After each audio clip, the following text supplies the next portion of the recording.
Buenos días y muchas gracias por asistir a...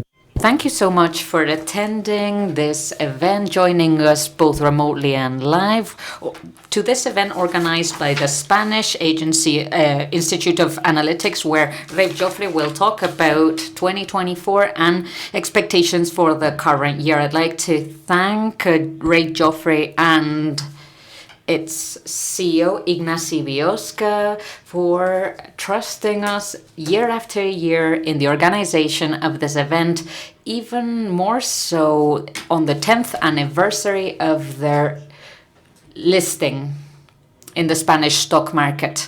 I'd also like to thank BME for giving us these facilities that are so significant, so beautiful to carry out this, to hold this meeting where analysts and listed companies meet. I'd now like to give the floor to the Communications Director, Inma Santapau. Thank you very much. We are delighted to welcome you to this presentation of the results for 2024 of Reig Jofre and expectations for 2025. As Alfredo was saying, it's a very significant year for this company. It's our 10th anniversary as a listed company. Your continuous support has been very appreciated.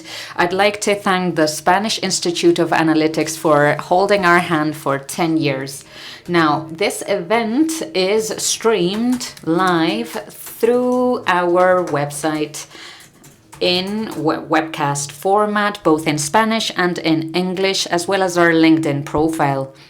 Now, we'd like to greet all of you joining us through the Spanish Institute of Analytics channel and Rankia and the Spanish Institute of Investments. Now, this meeting will be around 1 hour long, together with Laura Martí and Ignacy Biosca, our CFO and CEO. At the end, we'll give you some space for a Q&A.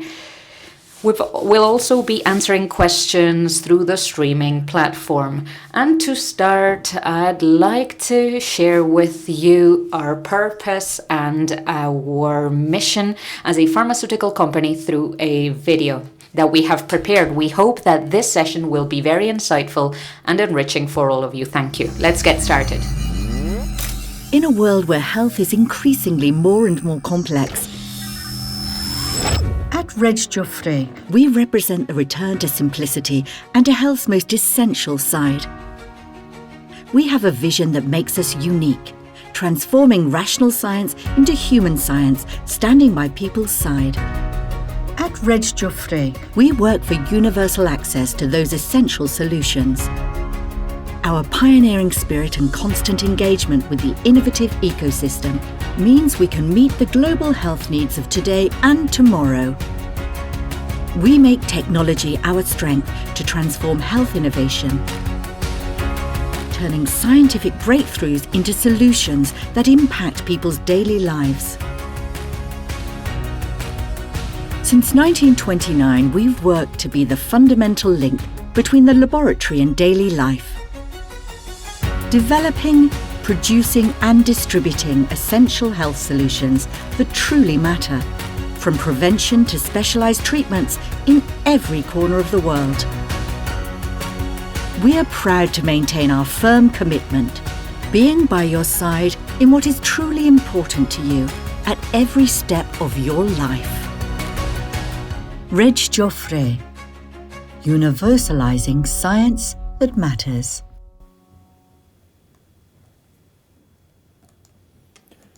Buenos días. Good morning. Welcome to this presentation of the 2024 results. A historical year in financial growth indicators, but also important progress in our strategic vision and our path as a company, following our purpose, which, as you've seen on the video, is precisely something as complex and noble as universalizing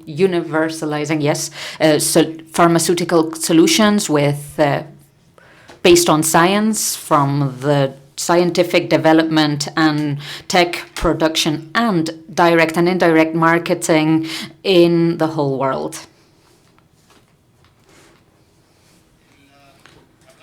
We are now talking about essential solutions for every moment of life, from health in a broad perspective, from prevention and well-being, to the most critical situations that your health can face, but always with a scientific baseline and tech foundations with natural complements through Forte Pharma to sleep better, plus hair products, drugs for infections and nails, joint pain, without having to rely on drugs with side effects, natural products to balance skin microbiota and to reduce the impact of acne, like lymphobiasis, which we will be launching this year, but also critical medicines like antibiotics. Let me remind you that 100 years ago, people would die from infections that today are quite straightforward. Plus, hospital solutions like anesthesia, vaccines, etc. All of them are essential or critical drugs in certain moments of people's lives, and they're all based on science. Reig is a pharmaceutical project that dates back 100 years. We are a pharmaceutical project which, throughout this last century, we have been committed to innovation, and that's why we have achieved the results we've achieved. We are committed to innovation in the traditional sense, in innovation in product and our own brand, but also at Reig, we have developed our commitment, which tells us apart in the pharma sector, with the specialist industrial technology to develop niche drugs. We have also said that our mission, our vocation, is making health solutions universal, reaching more markets and more people, and the international component of our business and our teams is therefore key. We have headquarters in 8 countries, including the Czech Republic since 2024, 4 development and production centers, 3 in Spain, 1 in Malmo, Sweden, and we want to generate business in 70 countries. Around 60% of our turnover currently as a group comes from our Spanish market. It is international. We have always had development and production in our DNA, development and production of drugs, and we are increasingly convinced of the value of having an European industrial fabric in healthcare.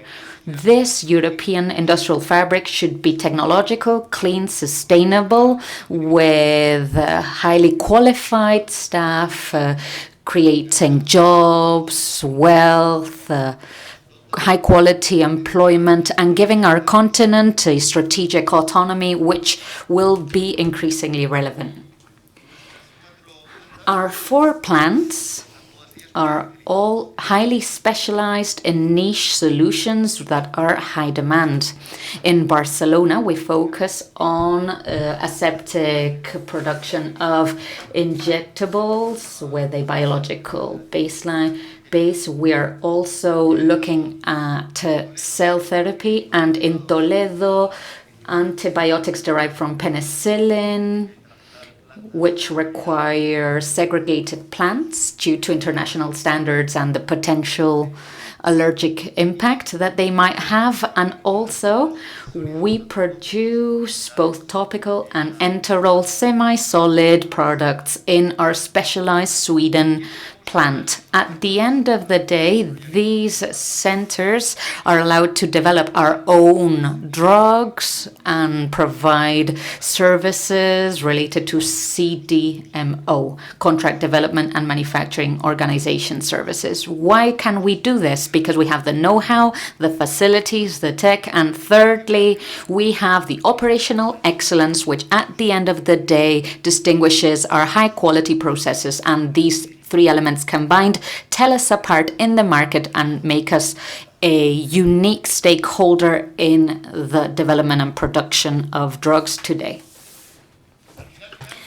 At the end of the day, we have more than 1,429 employees, 106 employees more than in 2023. We are present in 8 countries. The biggest growth in 2024 happened outside of Spain, with 170 professionals joining us in France, 140 in Sweden, Poland, Portugal, Belgium, United Kingdom, and the Czech Republic, as I was saying, for some months. Now, we have 58% women, 24 nationalities in our staff. The workforce includes 52% higher education degree professionals, and 95% have stable jobs with open-ended contracts. We are a huge team.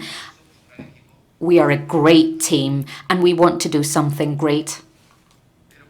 But now let's move on to key figures of 2024, the most relevant indicators of our business development. Reig closed 2024 achieving a historical record, focusing, as I was saying before, on our profitable growth and cash flow generation, with a turnover of 339 million euros, a 7% increase compared to 2023. We were able to achieve a net profit that was 11% higher, 64% increase in our operating cash flow, that is prior to investments, up to 31 million euros. EBITDA grew up to 38.1 million euros, and we do this all at the same time as we reduced our net financial debt during 2024.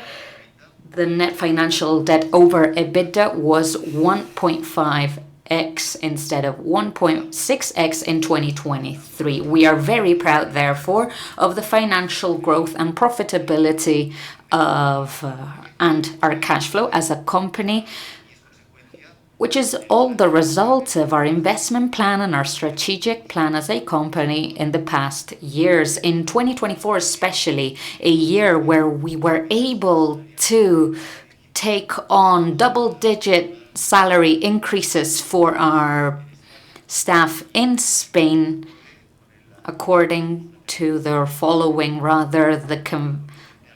the chemical industry collective agreement that we are subject to. Beyond indicators that are purely financial, we are also very proud to be able to strengthen our presence outside, because we are less and less dependent on the Spanish market. This is a roadmap we set many years ago. We want to be an international company with a very diversified risks. We want to identify opportunities for growth in different world markets, and we have grown 13% above the average outside of Spain. We will continue growing. We have seen that with the plant in the Czech Republic. EBITDA grew, or the EBITDA margin on sales grew to 11.2%, 12 basis points higher. This is our indicator, with 54 new authorizations to market drugs in different markets and different products, different molecules around the world. This is the guarantee of our future success, of our plans and our business. And we also were able to launch 22 different products, 17 in the realm of injectables and antibiotics, and 5 of them were specialty products. Sales of value-added services, CDMO, specialized production, grew by 47%, an outstanding figure, mainly due to the investments we have carried out in the past years. We keep investing, though, in our CapEx, slightly more than 19 million euros in 2024, more than the past few years, we basically want to strategically invest in our growth. In 2024, as we announced throughout the year, we invested 6.6 million euros in our vertical integration in biotechnology project that I will expand later. As we said last year, we approved a 6.6 million euro investment in two lines, one for the increase of our equity in Lean Bio. Lean Bio is our partner. It's a investee company. We finance Lean Bio through debt to basically build a plant in the province of Barcelona where we will be producing biological-based raw materials that we will be able to integrate with our current fill and finish processes, aseptic fill and finish, precisely, in our Sant Joan d'Espí plant in Barcelona. Reig's commitment to biotechnology dates back many years. We have been speaking about these advancements for many years, especially since 2018, where we created a joint venture with Lean Bio, Sina Therapeutics. Then we had a license with Accord Healthcare for our LIDA project, and we keep moving forward in 2024 with the vertical integration of finished products and raw materials that will definitely boost the future of Reig. Basically, we are speaking about, as I was saying, a turnover of 339 million euros and 189 million euros in direct sales to hospitals, pharmacies, and basically other 150 million euros coming from a B2B business where we basically sell products produced in our plants to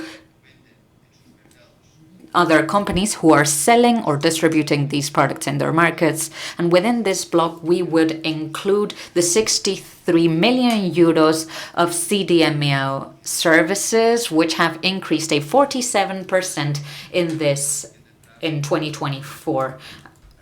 Basically, I'm talking about high added value services. To the right, you can see that our different business units are growing. In 2024, the pharmaceutical technology division represents a 45% of the company turnover, 9% growth, 34% for SPC, and the CHC, or Consumer Healthcare Division, has grown a mere 0.1%, but we have certain aspirations that I will get into later. Basically, let's get to the figures for each business unit. The pharmaceutical technologies business unit basically encompasses the therapeutics diagnosis, but it's especially focused on technology related to antibiotics and aseptic production, injectables for hospital use. It is a business, as you can see, that 63% international in sales, 21% of sales happens outside of Europe. So it's the business unit that is most internationalized. It's especially relevant in Japan and Asia as a whole. In 2024, we were able to consolidate a full year of the contract we announced in 2023 together with the Health Emergency Readiness and Preparation Agency of the European Commission to create a strategic capacity reserve to produce vaccines in future health emergencies, pandemics, etc., in the perimeter of the European Union. That's why this year we have consolidated a contract. The contract, it's our first anniversary. We are paid an annual fee because we are always contributing to this reserve of the European Commission that should be ready to go if needed.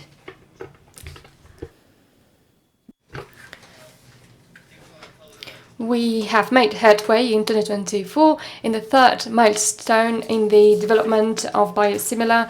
It's now more advanced. We started this year in 2025 clinical phase 3, and we continue to advance in 6 development products, consortia, public and private, with public subsidies, Spanish, regional or European. I would like to highlight 3 particular topics in terms of pharma technologies divisions.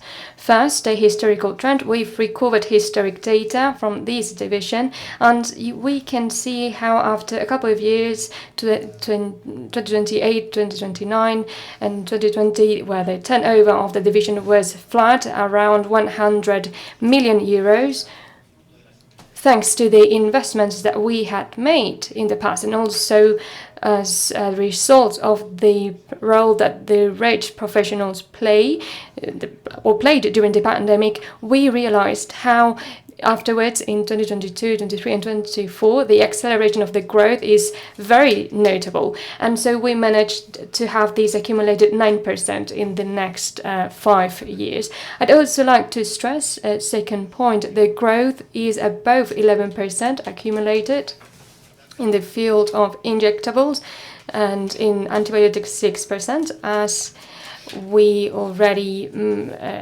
have been doing in the past few years. And the antibiotics business, here we basically work to defend it in an environment that's very competitive at global level. But we've seen this past week that the President of the European Commission, Ursula von der Leyen, announced the new regulation for critical medicines. Reig Jofre have a commitment to antibiotics, and we have 25 molecules out of 169 critical drugs identified by the European Union. We are members of the Critical Medicines Alliance, and as you might have seen these years, this new regulation has been announced. Thereby, the European Commission wants to boost its production, development, and the independence of the supply chains of these type of products in Europe. We consider that this supports our strategy, our commitment to these type of products, which are essential. Therefore, we will continue to work on these paths. In terms of specialty pharma care, the specialty products, we have hit 150 million euros of turnover in this business with 2 big franchises. Osteoarticular products accounting for 61% of the total of the turnover, and then dermatology. Both grow, osteoarticular especially at international level, and dermatology with launches in the Spanish market. In any case, we see that the biggest growth in aggregated terms of this division happens at international level, above 30% of the international growth level, but we still have a business that's mainly based in the Spanish market. We are diversifying, and in the past few years we've opened businesses in Poland and the Czech Republic, boosting the international business even outside of Europe. This is something that helps us to not be so reliant on the Spanish market and anything that is related to operating business in one single market. In Sweden, we've grown by 32% in this past year, mainly due to the increase in our specialization by offering services of dermatology and these products. In Poland, we've grown by 12%. We opened the office during the pandemic, and in the Czech Republic, we recently announced its opening. Having a look now at the historic trends, we see that the accumulated and compound growth in the past 5 years was of 17%. And basically, as it is set out in our strategy, we've managed to focus on 2 fields. First, creation of innovative products, aiming to these innovation not radical innovation, but incremental innovation that actually adds value to consumers or the system, patients and doctors as well. These enabled us to expand and grow internationally. We can see how a business that in 2028 it was mainly a Spanish business, below 49 million, and we hit this figure. We've grown not just in Spain, but also we've bet on internationalization, and we've grown beyond our main market. We can see as well that the launches that we've had at the top right in Poland, we are gaining market share, and we are standing out from our competitors, mainly in Spain and now in Poland. In this 2025, in Portugal in 2025, we are growing thanks to our launch in terms of sprays for nails to fight infections, nail polishes. In terms of healthcare, we consolidated 72 million euros, growing 0.1%. But basically, this is due to something that we already announced at the beginning of the year. We've moved away of the distribution of third-party brands, and we have focused on our own proprietary products, Forte Pharma and the Reig Jofre brands. These brands, of course, have a higher margin, and so there is a higher strategic focus for us. Once we are relevant in pharmacies in France, in Belgium, and in Spain, we are able to keep betting on our own brands that provides us with a higher margin. In France, this business is a business where the main market is France. There we want to grow outside of the French market, and therefore the growth in Spain, our interest is strategic.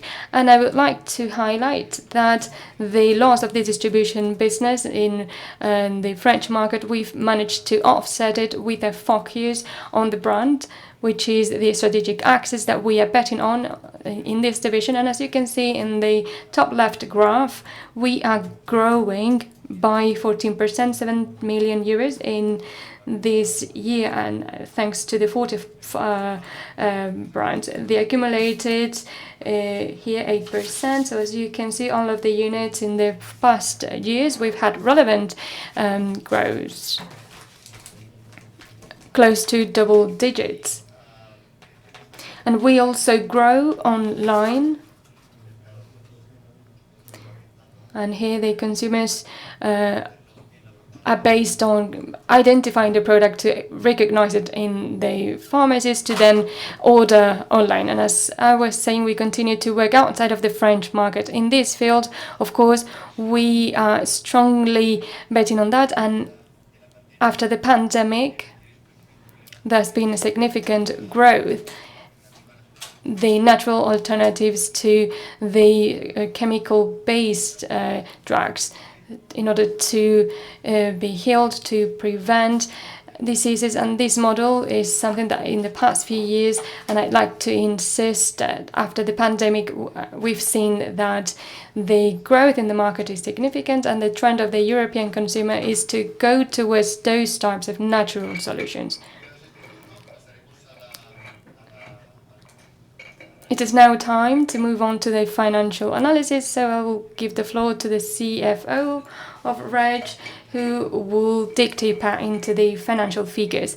Thank you, Ignacy, and good morning.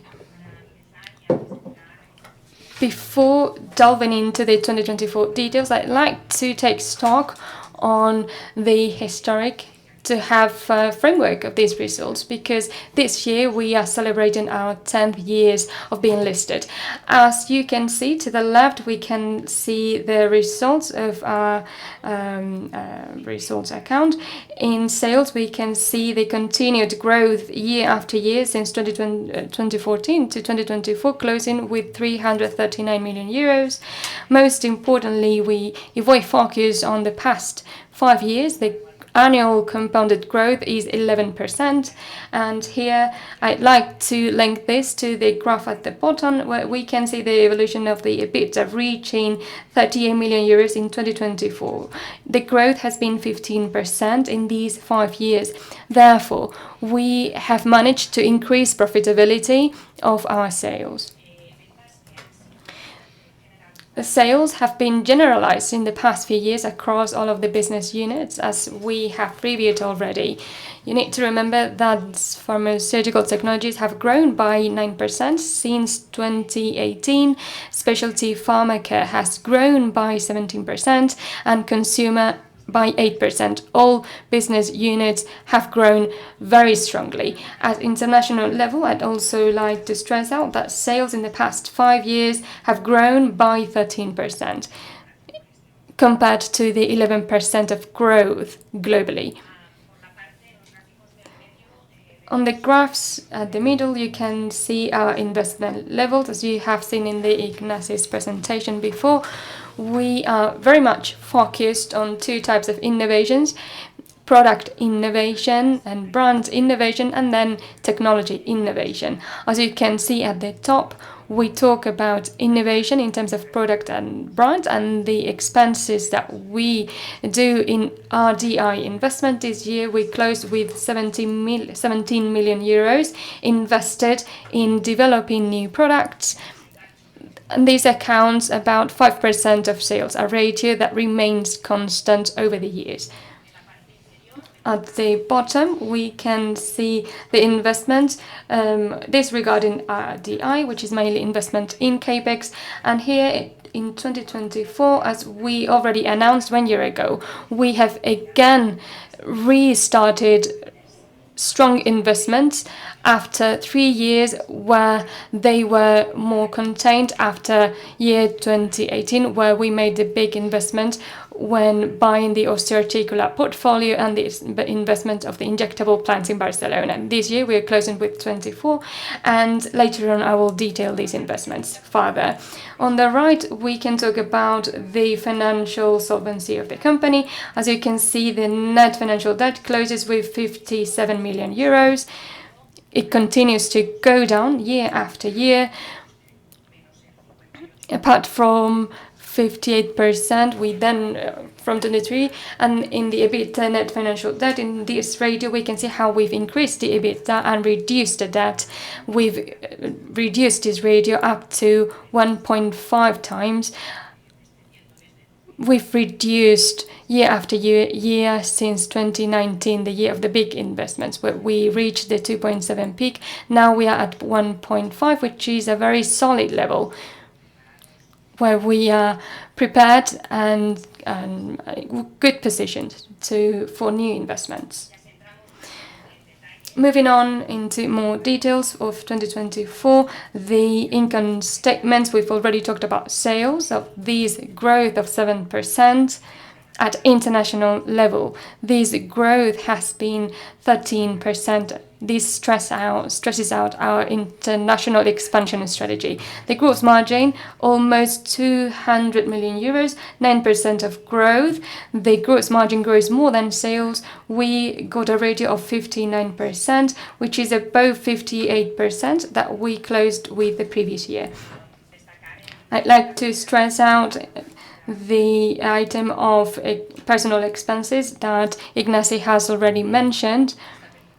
This item has been increased by 16%, and mainly this is due to the increase of the salaries in Spain that went up by 13.3% according to the chemical industry collective bargaining. Having said that, we have generated more gross margin and we have contained the other operating expenses. So we have been able to generate a EBITDA of 38.1 million euros, which accounts for an increase of 8% compared to the previous year. And so profitability will go up.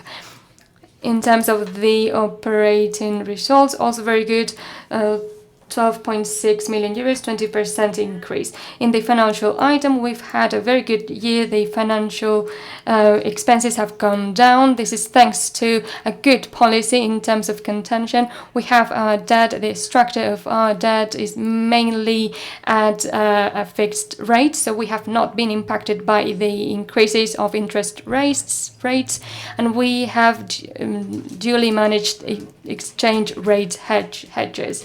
Then in terms of the participation, in terms of equity, accented entities, we have Therapeutic, and this year we incorporated the results of 24% of the Limbayo company. As Ignacy has already explained, we have invested in that this year. This is a company and a product that grows, and therefore this item this year has been reduced by 1 million euros compared to last year. Despite that, we have managed a consolidated result in this exercise on double digits, both in growth, with growth by 11%, and we have exceeded 10 million euros in the results. And this is certainly a very positive result. I'd like to briefly go through the balance sheet first. Assets. The most important items here would be changes in investments. As I said, in total this year we have invested 26 million euros, out of them 16.9 for capex industry, mainly in our plants of Barcelona and the Toledo plant, where we invested to increase profitability and productivity of our facilities. As I mentioned before, we have invested in biotechnology products in bio, and it's 6.6 million, and we have continued to invest in RDI. We have capitalized 2 million euros this year from that. As to liabilities, that is the most important point. We continue to reduce the debt, and we continue to increase EBITDA. Therefore, our net financial debt stands at 56.8 million, 1.5 times, 0.1 points below the previous year, which shows financial solidity. I would also like to go through cash flows. We've had a very positive year this year. We have closed the year with 10.5 million in cash, which accounts for 4.9 million of cash that we have generated. How have we generated this cash? Well, in the operating results, we've had 31 million euros, 64% above compared to last year. This is a very positive result, and it is thanks to, on the one side, the good results that we've had in the income statement, and then the operating capital that is better this year compared to last year, and mainly this is due to an improvement of the management of our inventories. Then investment activities, we have invested 32 million euros, and in financing we have increased debt of 4.5, mainly due to the financing of these capex facilities where we have invested this year. In total, the free cash flow, adding subsidies that we have received thanks to these investments in capex, we have a positive result of 400,000 euros. At Reig Jofre, of course, we make the most to get positive financial results, but at the same time we want to create value, and we go the extra mile to contribute in environment and in the society. In terms of environment, this year we are continuing to make headway. We've reduced by 18% the CO2 emissions, just like the consumption of water and plastics. As to the social dimension, I'm very proud to say that I work at a company made up of 58% of women. We have created an equality plan this year, and this year at the top management we have 40% of women. We also invest in training for our teams, and we take care of the health of our employees. This year we have reduced by 50% the occupational accidents leading to sick leaves. In terms of governance, governance is where directives from our board come to be. That's for instance, this year there's been a double materiality analysis being carried out this year. We have updated our code of ethics, and we have a new code of conduct for our suppliers as well. And with this, I'd like to give back the floor to Ignacy. Thank you so much, Laura. I'd now like, since we've got to this point in the presentation, I'd like to highlight the fact that today is the 10th time we present our results. We have been in the Spanish continuous stock market for 10 years, and the Reig family, who so far had held 100% of the shares of its company, we decided to work hand in hand with our investors to open up our possibilities to other people. Back then, we already highlighted that it was a growth project, that even though we would retain our position and we had worked for 90 years, we felt that we were a very young project focused on growth. When we look at our historical analysis, we've moved from a company which had 150 million 17 million in turnover and 17 million in EBITDA, and in the past 10 years we have grown year after year, every single year, with an accumulated growth of 8% in compound terms. We have done this in every realm, in every business unit, every market. We are very satisfied, and yet I'd like to insist that today, Reig is a more robust, more resilient company. We are a more international company, more innovative company, more tech-based company, and definitely more ambitious. We are more relevant at European level in the pharma sector. We are more committed with our own mission, as we were able to see during the pandemic. So again, I'd like to thank the more than 5,000 investors who have trusted us, from the funds, the big investors who stay with our analysts, who are paying attention to the development of our company, but also every retail investor trusting us from their online banking platform. They have trusted us for the past 10 years. Thank you. Now, I'd like to move on to the last slide. The last slides are about 2025, our forecast, our expectations, what's ahead of us. In 2025, we want to make the year a year of growth and in line with basically our growth from the past years, but we want to continue to consolidate our strategic roadmap. We are extremely focused.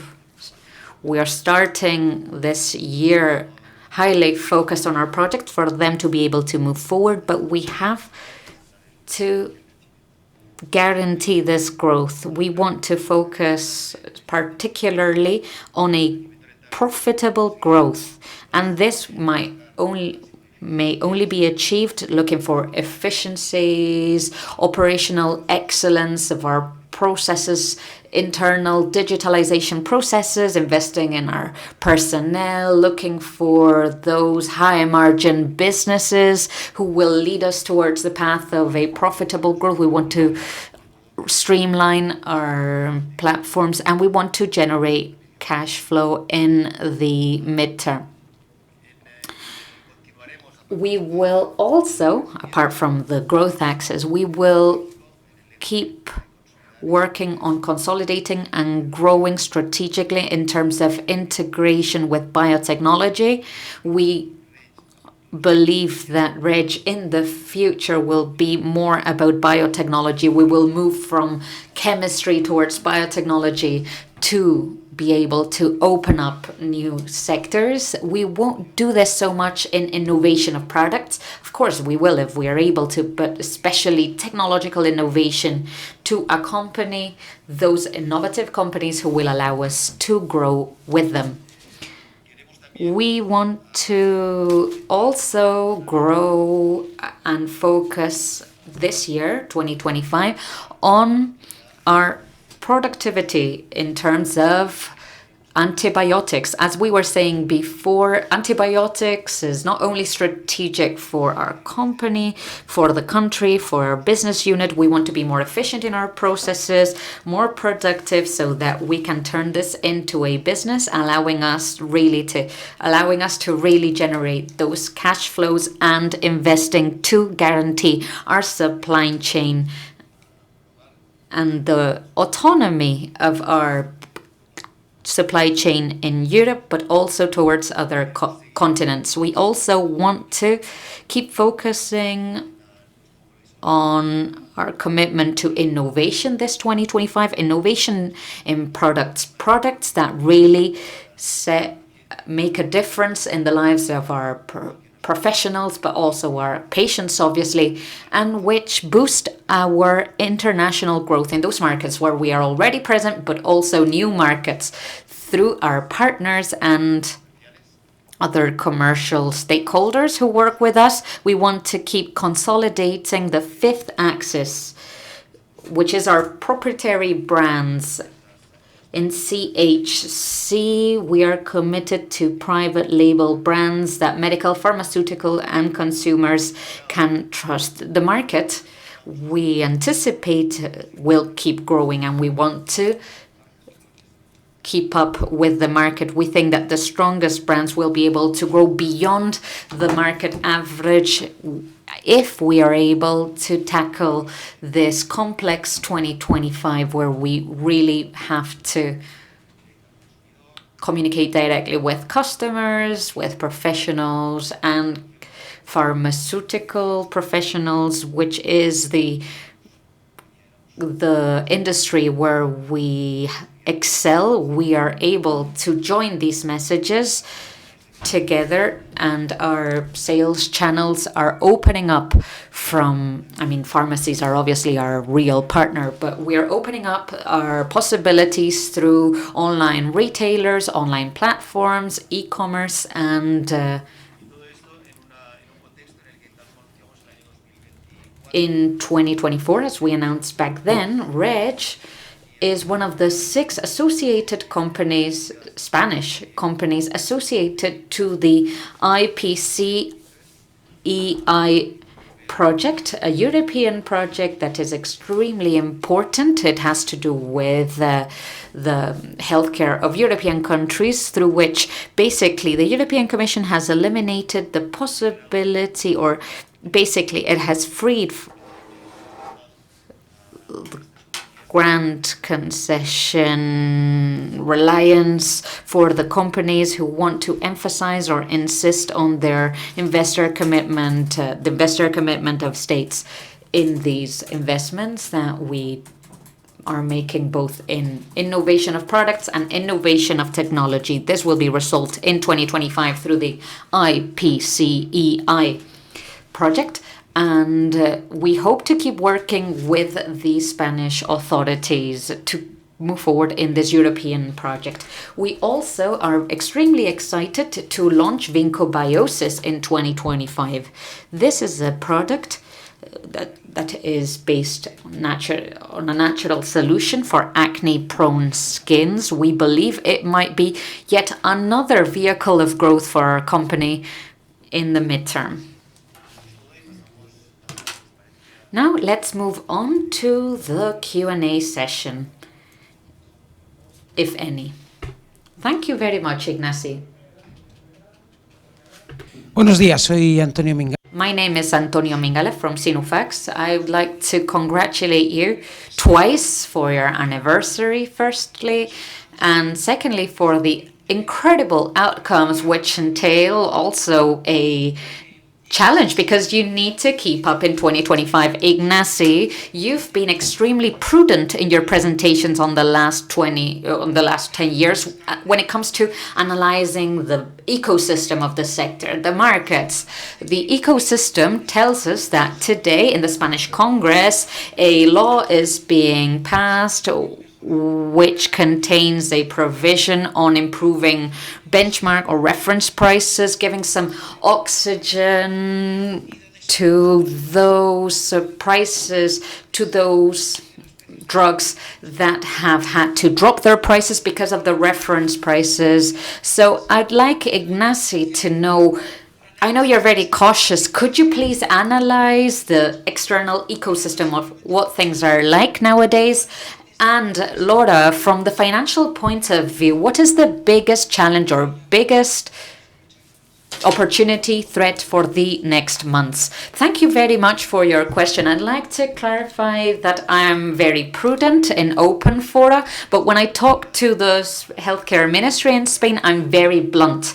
We have a very close relationship. We work hand in hand so that we can solve all of these issues. It's true, there is a problem in Spain, a big issue because of the regulation of reference prices that were set historically in a time where the focus was basically to reduce the prices of drugs when they went from innovative drugs to off-patent drugs. But 20 years have passed if we have this mechanism to lower prices, and yet we can adjust to the increase of costs of raw materials, inflation, salaries, as we were highlighting before. It makes it very difficult for companies to be able to guarantee a supply of drugs and other medications that are often critical for patients. So administrations have been thinking about this for a long time. Is it key? It's crucial that we find the way to guarantee that with the adjustment of prices that are so constrained with very limited margins. I was talking about antibiotics a minute ago. We want to be able to solve this issue and have the capacity. For instance, in Toledo, in Spain, in Europe, we want to have production plants that are modern, based on the production of antibiotics to guarantee our strategic independence from other continents vis-a-vis whatever happens in the future. We know how geopolitics changes every day. Anyway, we've also talked about the European Commission and the regulation. They have got to work. We need to keep striking a balance between the increase of regulations. On the one hand, the European Commission is saying, hey, let's boost the production of these kinds of essential medications, but we also have to increase the amount of reports, bureaucracy, paperwork, sometimes hindering our productivity in the continent. So we have to be very cautious as to the practical implementation of all of these matters so that they don't become threat. And when it comes to the wastewater treatment directives, we are fully committed, as I was saying before. But again, we think that this directive needs to be well thought through so that we don't endanger the supply of water for the production of drugs outside of the perimeter of the Union. We can work there so that we comply with the law, a law that basically creates a strategic risk. If we lost control of supply chains and water supply. So administrations, again, I insist, I'm very blunt when I talk to public administrations in Spain, and they are definitely aware of the issues we have. We need to find the right framework, legislation framework, so that we can guarantee supplies and that we all as citizens have access to the drugs that we might need with that level of guarantee. On my side, in terms of financial opportunities, there are many. We are facing a market in all our business units that are growing. So our company is well positioned from the human resources, technological capacities, innovative point of view to grow alongside the market. When it comes to financial threats, I think that the geopolitical context is slightly more complex too. So we wake up every morning and I think we all read news coming from other continents that are shocking. And even though at Reg we are not heavily exposed to the US, because that's it, that we aren't, we have to pay attention to these matters. We are studying how the US foreign policy might impact us and other companies.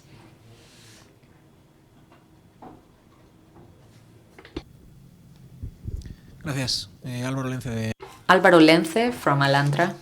Thank you for giving me the floor. Congratulations for your results. I have several questions. When you talk about developing the biotechnology sector, I'd like to know within the whole chain, where is Reig located? I mean, are you helping other labs develop products? Do you want to develop your own biosimilars or innovative marginal products?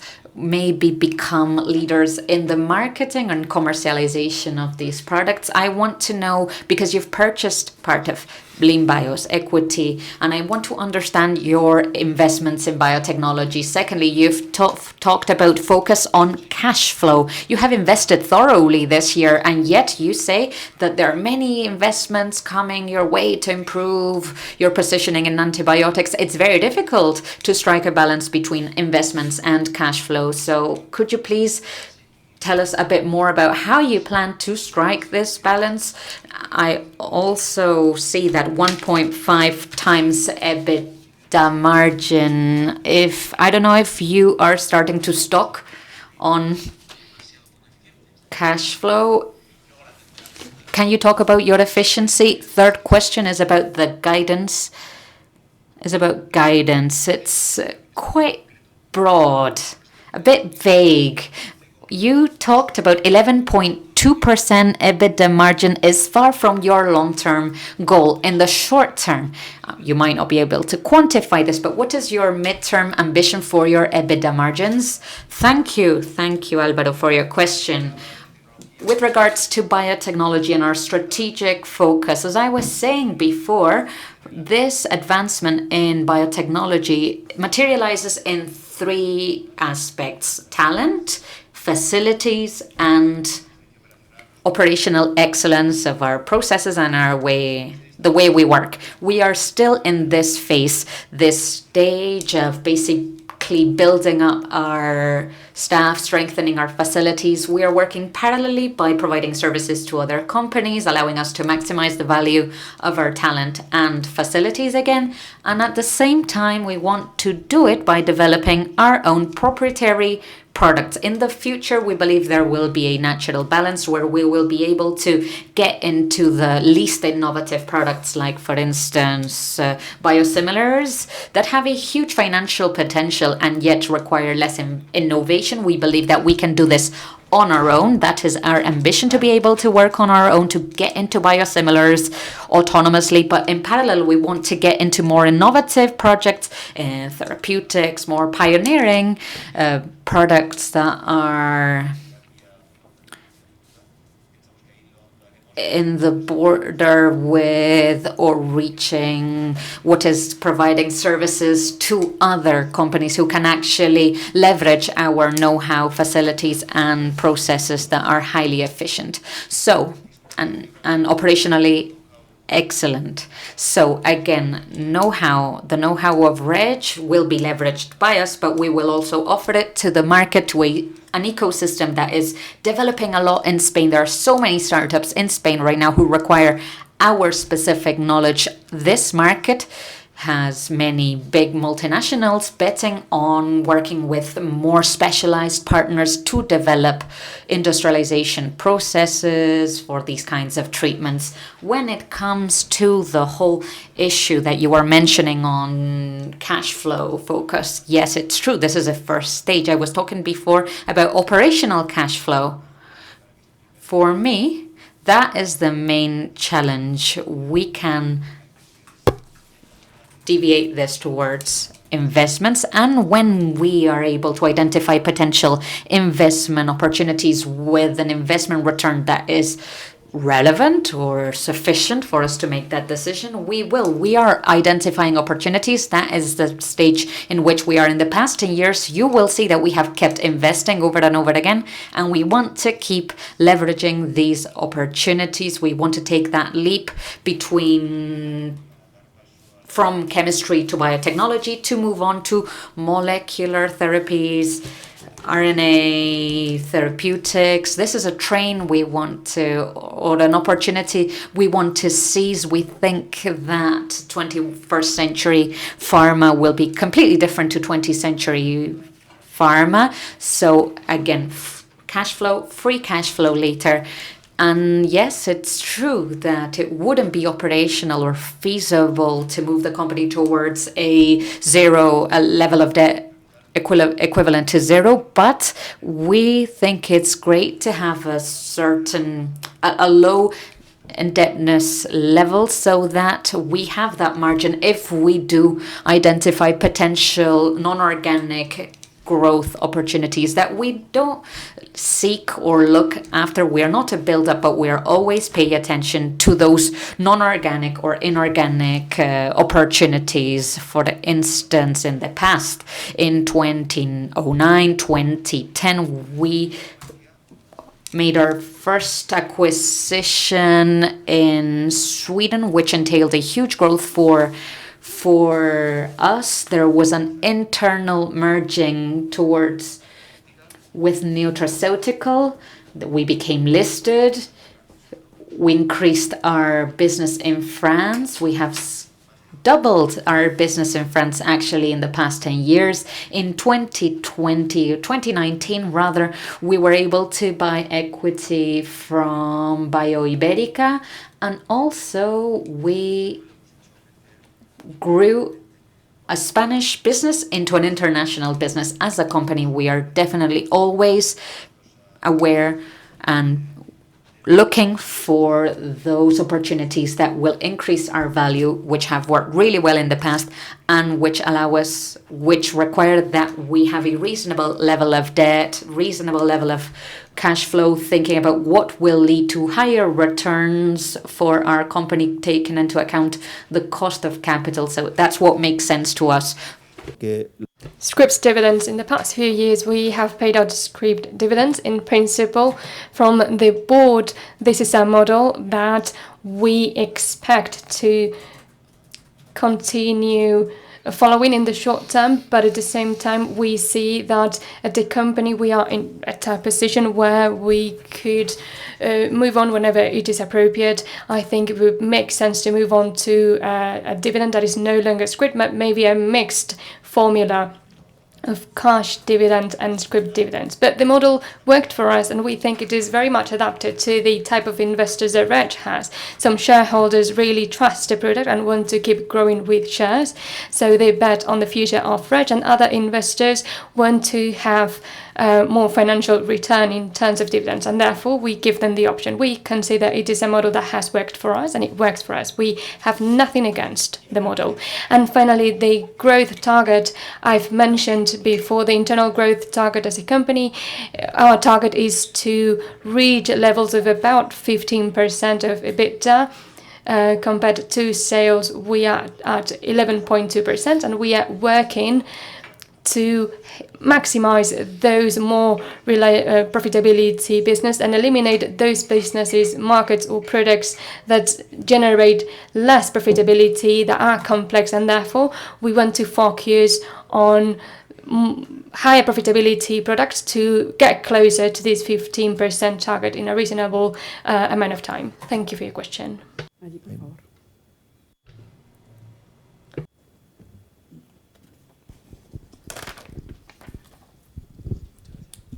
Gracias.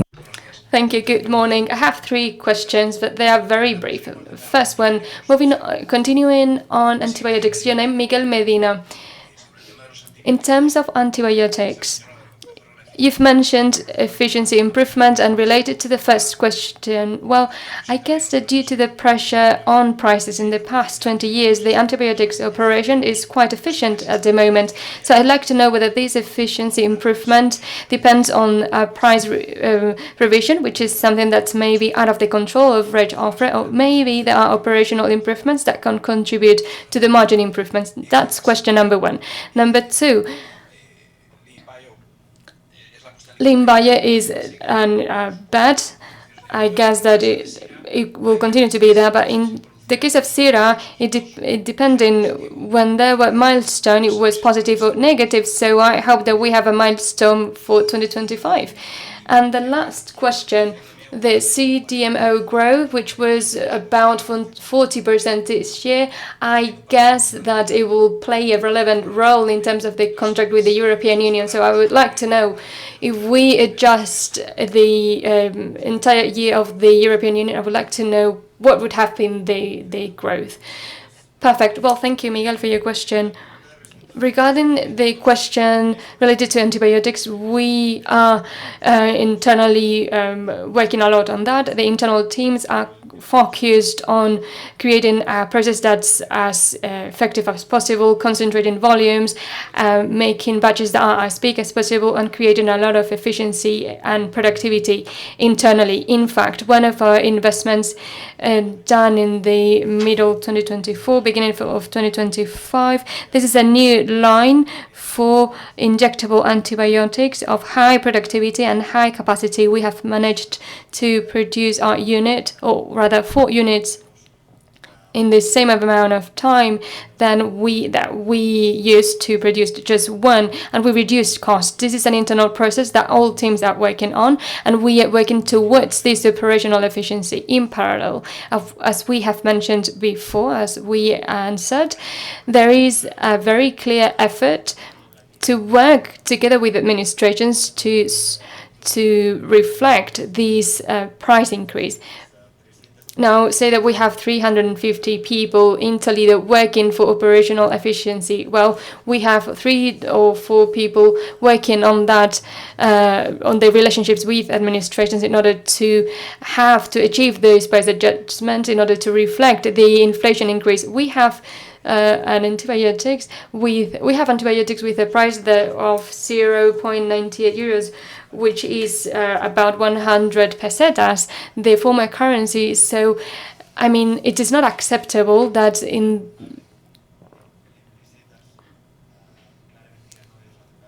we still preserve a price that is compared to the price in pesetas, in the former currency. The global demand has changed.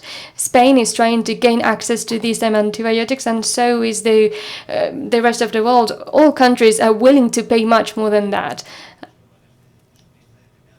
And of course, there are critical supply chains at global level. Would you like to answer the other question? In terms of milestones, yes. This year we've had a milestone in year 24, and we expect to have more milestones in 2025 for SINA.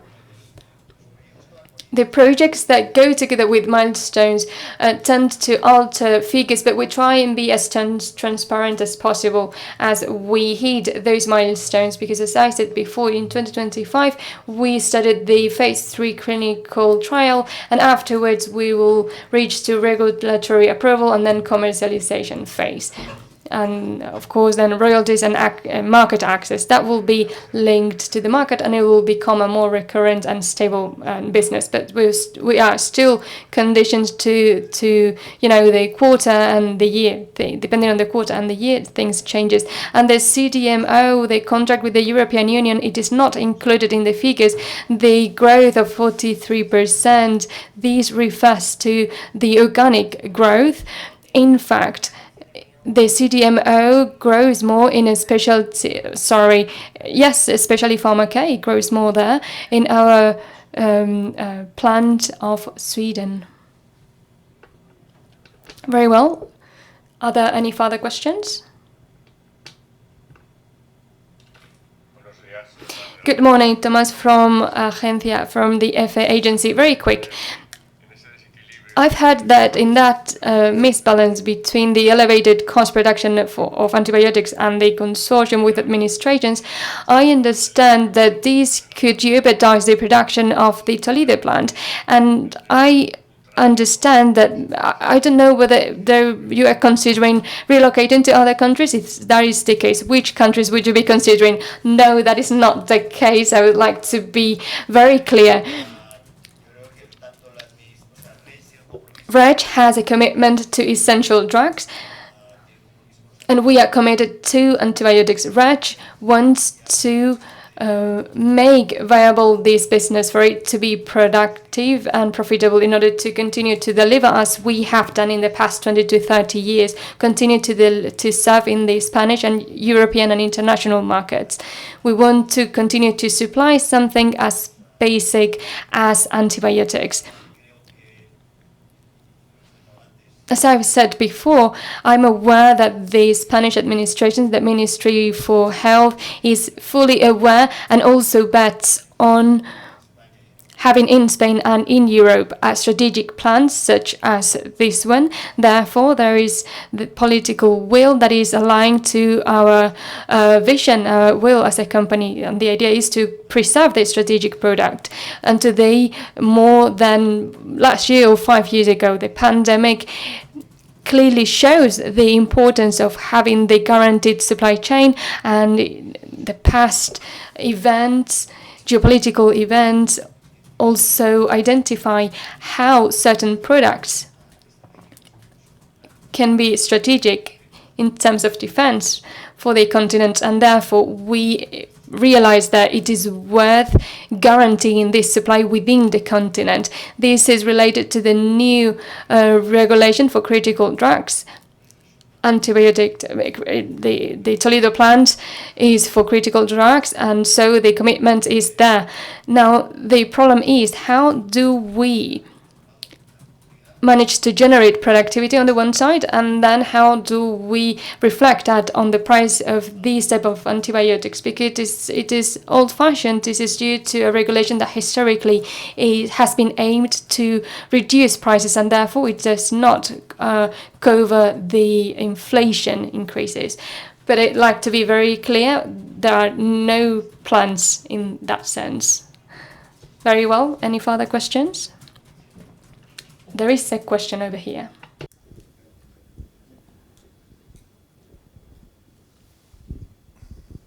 Gracias.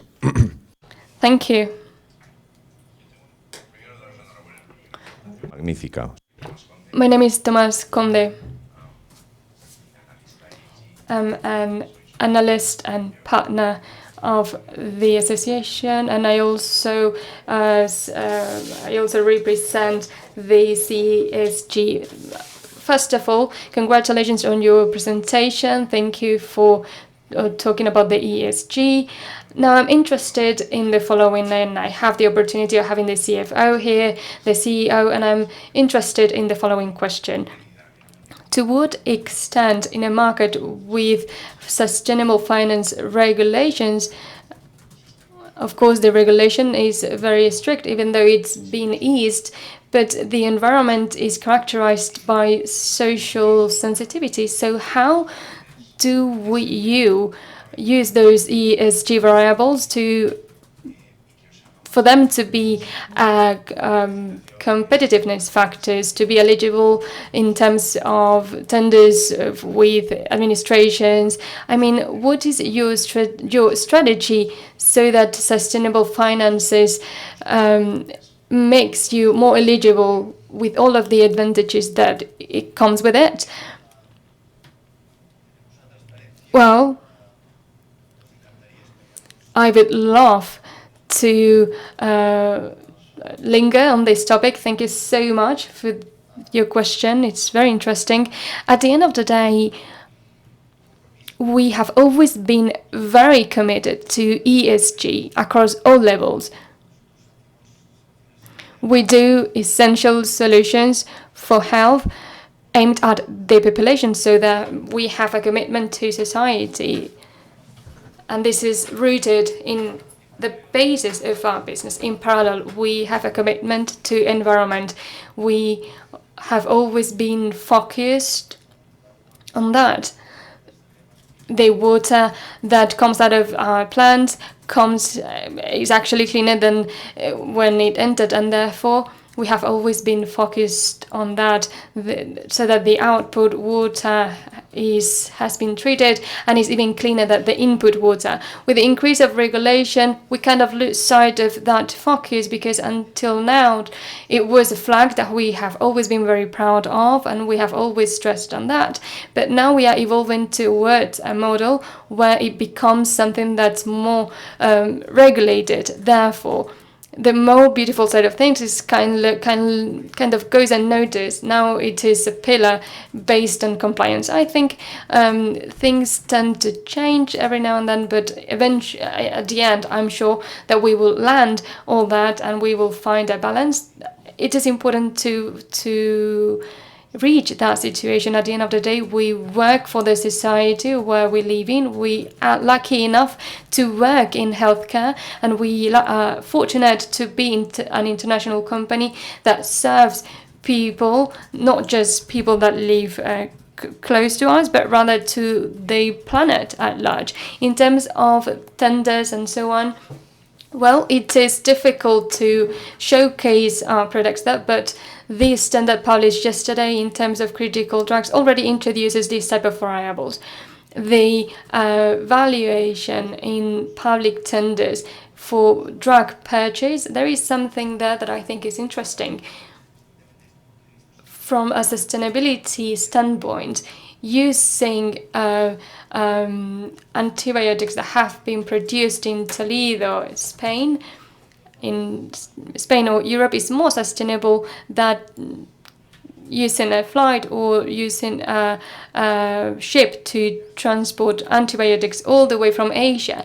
Therefore, in these new regulations, we are starting to see these concepts, and we hope that really the world and Europe evolves, the regulatory framework evolves to really showcase and give credit to the companies that have always been committed to that. Again, it is clean, it is technological, it is sustainable.